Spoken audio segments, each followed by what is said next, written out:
მოგესალმებით, გვესალმებით ჩვენს მსმენელს ეთერში ბოლნისის ხმა არის.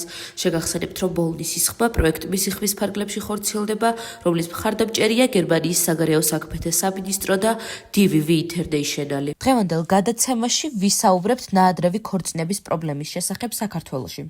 საქართველოში ნაადრევი ქორწინება ერთ-ერთი მნიშვნელოვანი სოციალური პრობლემა არის.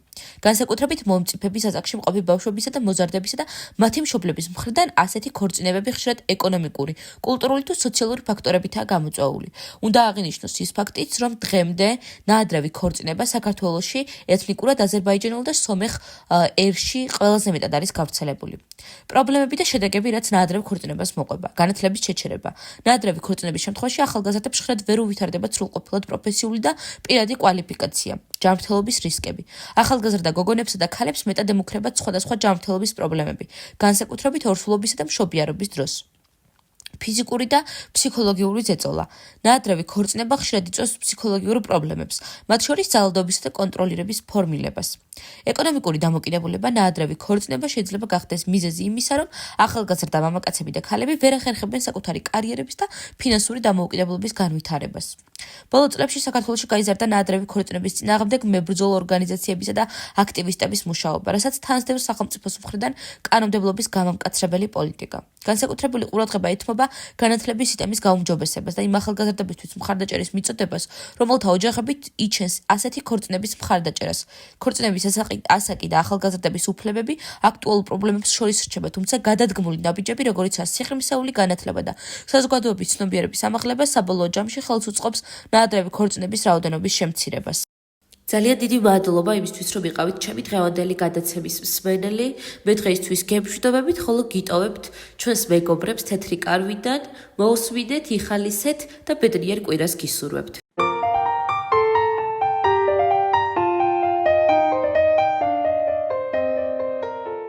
მოგესალმებით მეგობრებო, მე ვარ ნინი 37 წლის. დღეს თეთრ კარავში ქალები ისეთ თემაზე სასაუბროდ შევიკრიბეთ, რასაც სექსუალური ძალადობა ქვია.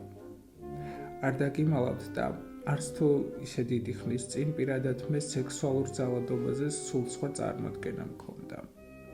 არადა აღმოჩნდა, რომ ყველანაირი ქმედება საპირისპირო სქესისგან იქნება ეს ფიზიკური თუ სიტყვიერი, რაც ჩვენი სურვილის გარეშე ხდება, ძალადობაა და დასჯადია.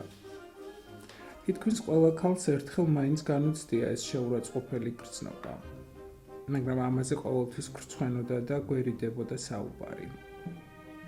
მადლობა ღმერთს, ახლანდელი თაობა მეტად არის ინფორმირებული და შესაბამისად უფრო დაცულებიც არიან. მე ჩემს ისტორიას მოგიყვებით. დაახლოებით 10 წლის წინ ერთ-ერთ ძალიან ცნობილ კომპანიაში დასახელებისგან მაინც თავს შევიკავებ, სტაჟიორად ამიყვანეს და ძალიან გახარებული ვიყავი. მოცნებობდი, რომ იქ გამეგრძელებინა მუშაობა.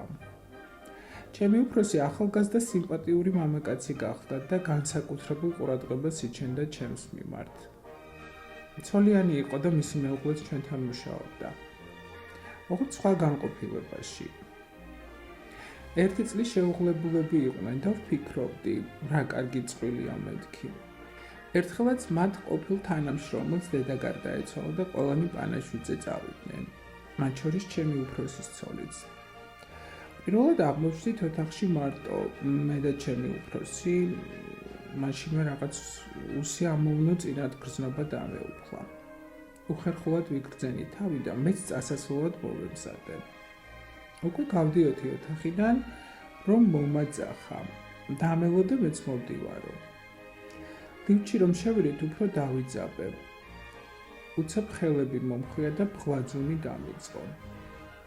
ისე დავიბენი, აღარ ვიცოდი როგორ მომეშორებინა. ამასობაში ლიფტიც გაჩერდა, კარი გაიღო და თავთვეთმოკლეჯილი გავიქეცი. ის იყო და მას მერე იქით აღარ გამიხედავს. ჩემი ნივთების წარმოსაღებათაც კი არ მივედი. ჩემს მშობლებს უთხარი აღარ მაინტერესებს იქ სიარული თქო. პირველად უყვები ამ ამბავს. არადა წესით უნდა მემხილებინა და მე კი არა ის ვაჟბატონი უნდა წაბრძანებულიყო. თანაც ისე რომ ცოლსაც გაეგო, როგორი ნაძირავას გვერდით ცხოვრობდა.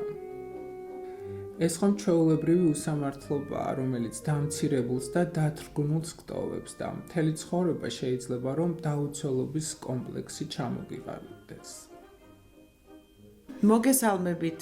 მე ვარ მაკა 29 წლის. მეც პირველად ყვები ამ ამბავს და ზოგმა შეიძლება კიდეც გაიფიქროს, აქ რა იყო მოსაყოლიო. მაგრამ არა, სწორედაც რომ უნდა ხმამაღლა ვილაპარაკოთ ყველა იმ ანომალიაზე, რაც ჩვენს გარშემო ხდება, რომ ამით წინ აღვდგათ მსგავს ფაქტებს. წლების მანძილზე, მაშინ როცა უკვე გათხოვილი ვიყავი და ქმარი მყავდა, ერთი ჩემი თანამშრომელი მუდმივად, ჩუმად, ისე რომ სხვებს არ გაეგონათ, იხელთებდა ხოლმე დროს და საშინელებებს მეუბნებოდა ჩუმად ყურში, ჩურჩულით. უпростоრად თავის უხამს სექსუალურ ფანტაზიებს მიზიარებდა. ვისთვის უნდა მეთქვა, ჩემს ქმარს რომ გაეგო ნამდვილად მოკლავდა და ამის გამო ციხებში ხომ არ გაუშვებდი. სულ ვცდილობდი რომ მასთან ახლოს არ აღმოვჩენილიყავი, მაგრამ მაინც ახერხებდა. ერთხელაც მორიგი სიბინძურე ჩამჩურჩულა, მე ვეღარ მოვიწმინე და ისეთი ძალით გავაწანი სილა, რომ მართლა დავინახე თვალებიდან როგორ წამოსცვივდა ნაპერწკლები. ის დღე იყო და ის, მე ახლოს აღარ გამკარებია. მაგრამ მოგვიანებით შევნიშნე, რომ ჩვენს ახალ თანამშრომელს გადაეკიდა, რადგან ვხედავდი ახლოს ჩაუვლიდა თუ არა ეს გოგო ჭარხალივით როგორ წითლდებოდა.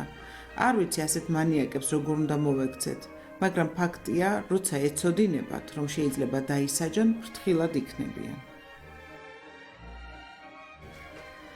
მეც მოვყვები, ოღონდ ეს არ არის ჩემი ამბავი. მაშინ სულ პატარა ვიყავი და წესიერად არც კი მესმოდა რა ხდებოდა. ჩვენს იტალიურ ეზოში ცხოვრობდა ახალგაზრდა ცოლ-ქმარი და ყველა მეზობელმა იცოდა, ლოთი ქმარი ყოველღამე ფიზიკურად და სექსუალურად როგორ ძალადობდა ცოლზე. მაგრამ თვითონ ქალი ხმას არ იღებს და რა ჩვენი საქმეაო, მეზობლებიც არ ერეოდნენ. ერთ ღამესას დიდი ლეწვა მტვევის ხმა გავიგონეთ. მერე ისევ ჩაწყნარდა ყველაფერი და მეზობლებმაც მშვიდი ძილი გააგრძელეს. დილასაც რომ არავინ გამოიხედა ფანჯრიდან, მეზობლებმა შუადღემდე იცადეს. მერე კარზე დიდხანს აკაკუნეს. ბოლოს კი კარი შეამტვრიეს და შევიდნენ. ოთახში საწოლზე უგონოდ ეგდო თავგახეთქილი შიშველი კაცი და სისხლში ცურავდა. ბეწუზე მიუსწრეს და გადაარჩინეს. ცოლი კი იქ არ დახვდათ. რა დროს გაიქცა სახლიდან არავინ იცოდა. დიდხანს ეძებეს ქალი, მაგრამ მის კვალს ვერსად მიაგნეს.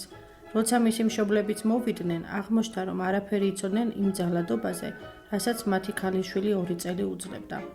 ის კი არა ეგონათ რომ ძალიან ბედნიერი იყო, რადგან სიყვარულით გათხოვდა და არასოდეს ქმარზე საყვედური არ დასცდენია. მერე კი მოგვიანებით ისიც გავიგეთ, რომ ის ქალი დაუჭერიათ და ციხეშიც მჯდარა. კაცი მაშინ კი გადარჩა, მაგრამ მაინც მალე გარდაიცვალა. მიუხედავად იმისა, რომ პატარა ვიყავი, ამ ამბავმა ძალიან იმოქმედა ჩემზე და მას მერე სადმე პატარა ძალადობის მოწმე თუ გავხდებოდი, მაშინვე პოლიციას ვიძახებდი. თქვენც ყველას მოგიწოდებთ, რომ არასოდეს დახუჭოთ თვალი უსამართლობაზე და აუცილებლად მოახდინეთ რეაგირება. ახლა კი უკვე მანიშნებენ, რომ ჩემი დრო ამოიწურა. კიდევ ერთი კვირით დაგემშვიდობებით. მომავალ შეხვედრამდე, მეგობრებო.